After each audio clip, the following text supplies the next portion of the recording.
జగిత్యాల జిల్లా సారంగపూర్ మండలం నగునూరు గ్రామంలో ఇందిరమ్మ ఇల్లు మంజూరు వ్యవహారం తీవ్ర వివాదానికి దారితీసింది. రేంగుంట గంగమ్మకు ప్రభుత్వం నుంచి ఇందిరమ్మ ఇల్లు మంజూరైన తర్వాత ఆమె ఇంటి నిర్మాణానికి స్వయంగా ముగ్గు కూడా వేసినట్లు సమాచారం. అయితే నిర్మాణ పనులు ప్రారంభమైన కొద్దిసేపటికే నిలిచిపోవడంతో స్థానికంగా అనుమానాలు, చర్చలు మొదలయ్యాయి. నెల రోజులు గడిచినా పనులు ముందుకు సాగకపోవడంతో అధికారులు ఉద్దేశపూర్వకంగా అడ్డుకుంటున్నారని గంగమ్మ ఆరోపించారు. అంతేకాకుండా తన ఇంటి పనులు కొనసాగాలంటే 50,000 ఇవ్వాలని అధికారులు డిమాండ్ చేశారని ఆమె తీవ్ర ఆరోపణలు చేశారు. ఈ ఆరోపణలు గ్రామంలో కలకలం రేపాయి. అయితే ఈ విషయంపై గ్రామ కార్యదర్శి ఆరిఫ్ ఉద్దీన్ స్పందిస్తూ డబ్బులు డిమాండ్ చేసినట్లు వచ్చిన ఆరోపణలు పూర్తిగా అసత్యమని స్పష్టం చేశారు. ఇంటి నిర్మాణం స్థలం విషయంలో కొన్ని వివాదాలు ఉన్నాయని, అవి పరిష్కారమయ్యే వరకు పనులను తాత్కాలికంగా నిలిపివేసినట్లు ఆయన వివరించారు.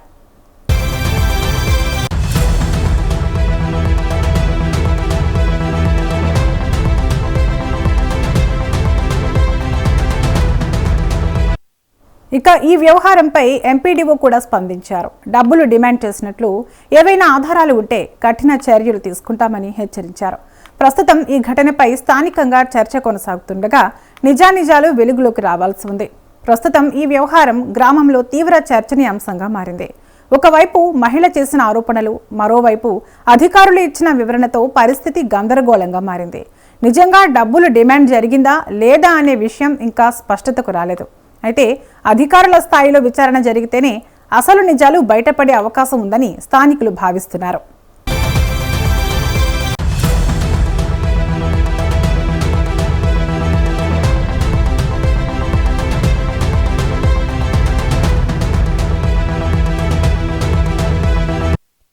గతంలోనూ ఇందిరమ్మ ఇళ్ల నిర్మాణాల విషయంలో లంచం డిమాండ్ చేస్తున్నారని పలు ప్రాంతాల నుంచి ఆరోపణలు వినిపిస్తున్నాయి.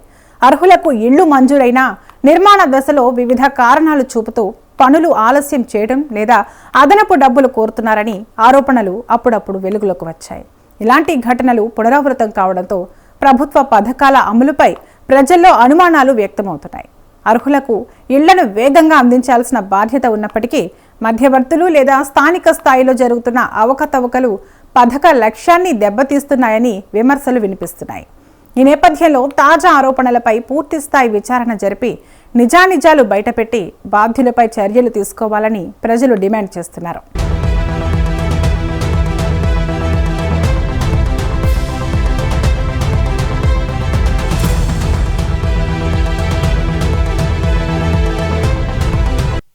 ఇందిరమ్మ ఇళ్ల నిర్మాణంలో ఎలాంటి లంచం అడిగినా ఇవ్వకూడదని, అటువంటి ఫిర్యాదులు వస్తే వెంటనే అధికారులకు తెలియజేయాలని అప్పట్లో మంత్రులు స్పష్టంగా సూచించారు. ప్రభుత్వ పథకాలు పేదలకు నేరుగా ప్రయోజనం అందించేందుకే ఉద్దేశించినవని, మధ్యవర్తులు లేదా అధికారులు పేరుతో ఎవరు డబ్బులు అడిగినా అది తప్పు చర్యగా పరిగణిస్తామని కూడా వారు హెచ్చరించారు. ఇలాంటి ఆరోపణలు వచ్చినప్పుడు బాధితులు వెనుకాడకుండా ఫిర్యాదు చేయాలని, సంబంధిత శాఖలు తక్షణమే చర్యలు తీసుకుంటాయని కూడా స్పష్టం చేశారు. ఈ నేపథ్యంలో తాజాగా వెలుగులోకి వచ్చిన ఆరోపణలు కూడా ప్రభుత్వం చెప్పిన సూచనల ప్రకారమే విచారణకు వెళ్లే అవకాశం ఉంది.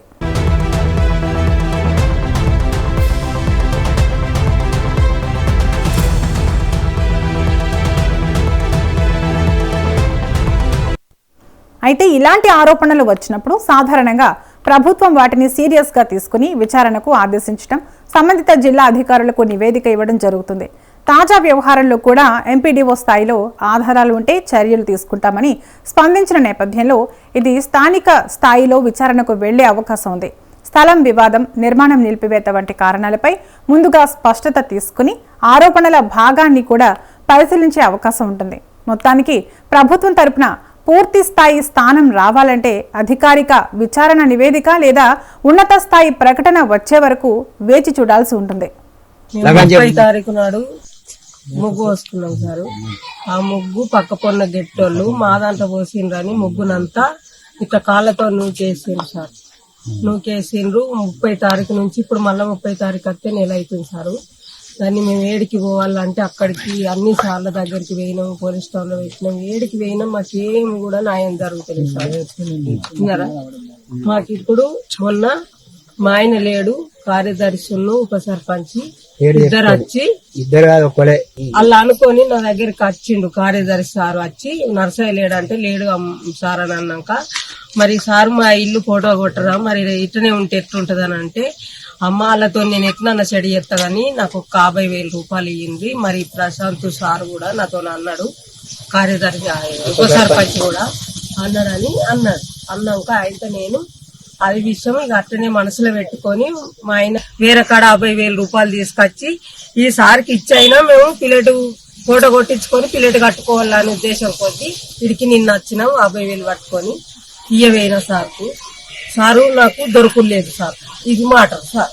సారంగపూర్ మండల్ నాగనూరు గ్రామ పంచాయతీకి సంబంధించినటువంటి రేగుంట నర్సయ్య తండ్రి మల్లయ్య అనేటువంటి వ్యక్తి గత వార క్రితము మండల ఆఫీస్కు రావడం జరిగింది. వచ్చి మా యొక్క ఇందిరమ్మ ఇల్లు క్యాప్చర్ చేయడానికి అబ్జెక్షన్ చెప్తున్నారు అని చెప్పేసి అని మండల ఆఫీస్ కూడా నా దగ్గరికి రావడం జరిగింది. రావడంతో ఇమీడియట్ గా మరుసటి రోజు ఉదయం నేను ఆ యొక్క స్థలాన్ని సందర్శించి అక్కడ ఉన్నటువంటి సమస్య ఏంది అనేది గుర్తించడం జరిగింది. అక్కడ సమస్యలో భాగంగా ఏంటి అంటే ఈయనే హద్దు ఏదైతే ఉందో హద్దు పక్కన ఉన్నటువంటి సుమారు ఒక 10 మంది ఆ స్థలము హద్దు అనేది మా దాంట్లోకి వస్తున్నది. కాబట్టి మా స్థలం లోపల వాళ్ళకు ఎలాంటి ఇంటి నిర్మాణం ఇవ్వకండి అని చెప్పి 31/3/2026 రోజున 21 గ్రామ పంచాయతీ కూడా వీళ్ళు ఫిర్యాదు చేయడం జరిగింది.